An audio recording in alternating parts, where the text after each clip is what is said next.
காரியாபட்டி அருகே வடகரையில் ராஜ சந்திரசேகர் என்பவருக்கு சொந்தமான யுவராஜ் பட்டாசு ஆலை இயங்கி வருகிறது.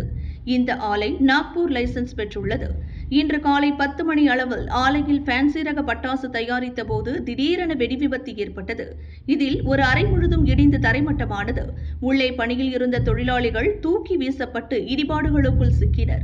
சம்பவ இடத்திற்கு வந்த தீயணைப்பு வீரர்கள் வெடிவிபத்தில் சிக்கியவர்களை மீட்டனர்.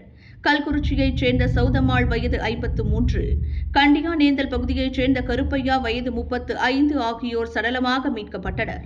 படுகாயங்களுடன் உயிருக்கு போராடிய நிலையில் மீட்கப்பட்ட முருகன், பேச்சியம்மாள், கணேசன் ஆகியோர் அரசு மருத்துவமனைக்கு கொண்டு செல்லப்பட்டனர். பலி எண்ணிக்கை மேலும் அதிகரிக்கலாம் என அஞ்சப்படுகிறது. மூலப்பொருட்களில் ஏற்பட்ட உராய்வால் விபத்து ஏற்பட்டதாக முதல் கட்ட விசாரணையில் தெரியவந்துள்ளது. விபத்து குறித்து காரியாபட்டி போலீசார் விசாரிக்கின்றனர்.